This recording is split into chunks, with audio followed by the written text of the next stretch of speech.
Corona gimana nih, Beb? Corona nggak boleh terawih, nggak boleh tadarus, gimana nih? Itu ada dua pendapat. Ada ulama-ulama zahir, yakni min ahli zawahir, ada min ahli bawatin. Kalau ulama zahir itu berpatokan kepada kaidah usul fikih, yakni darul mafasid muqaddam ala jalbil masalih, yakni mencegah mudarat, mencegah sesuatu yang berbahaya, sesuatu keburukan itu lebih didahulukan daripada menyebarkan kebaikan.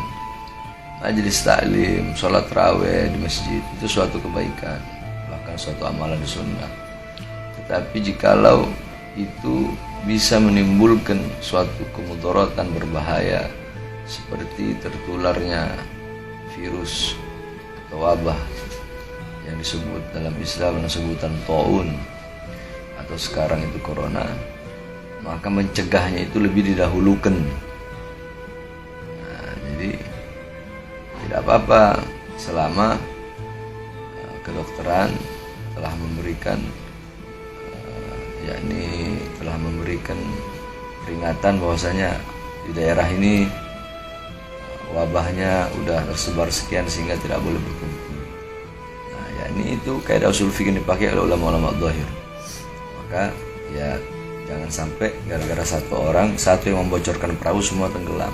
Emang kebaikan, tapi jangan juga terlalu lebay sampai masjid ditutup, sampai ini majelis taklim dilarang, itu juga terlalu berlebihan. Kalau ulama-ulama zahir mereka mengambil sikap berpatokan seperti ini. Tapi kalau ulama-ulama batin, yakni corona ini atau taun itu makhluk ciptaan Allah. Yang menciptakan dia itu Allah. Yang memegang kekuasaan atas dia Allah. Yang memiliki kekuasaan atas siapa yang Allah pilih untuk dikenai olehnya atau yang tidak dikenai olehnya itu Allah. Taun itu atau corona Allah yang menciptakannya. Andaikan pun itu ciptaan manusia, pasti ada makhluk-makhluk ciptaan Allah yang diikut sertakan di dalam penciptaan virus itu. Sehingga yang memiliki kekuasaan sepenuhnya itu Allah. Ciptaan Allah.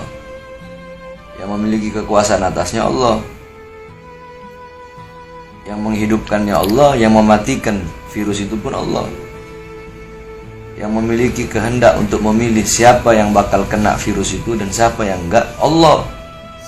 Satu-satunya cara ya kembali kepada Allah. Dengan apa? Dengan ibadah, dengan taat, dengan patuh, dengan tunduk kepada Allah Subhanahu wa taala. Dengan menghidupkan masjid-masjidnya Allah Subhanahu wa taala dengan zikir.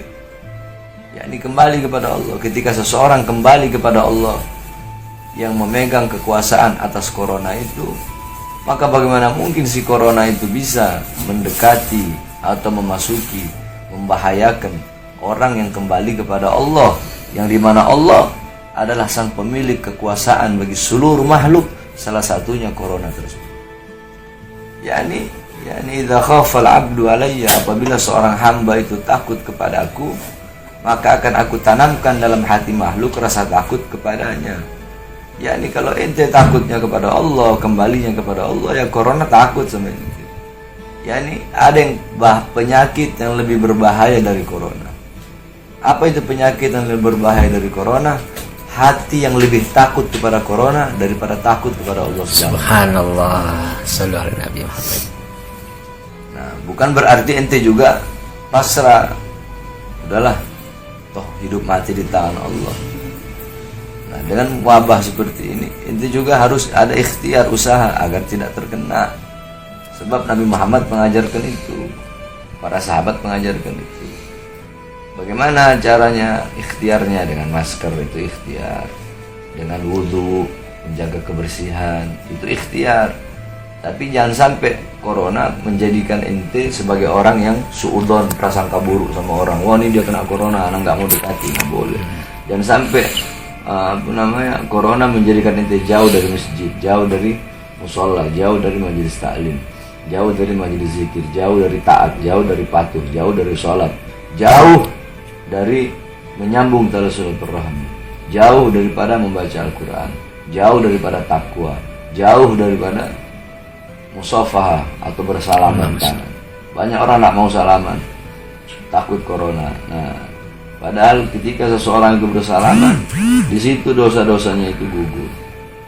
Itu kalau mau ikut ulama ahli batin. Terserah itu orang mau ikut mana, mau ikut ulama fikih atau mau ikut ulama batin. Seperti itu. Terima kasih Beb ilmunya.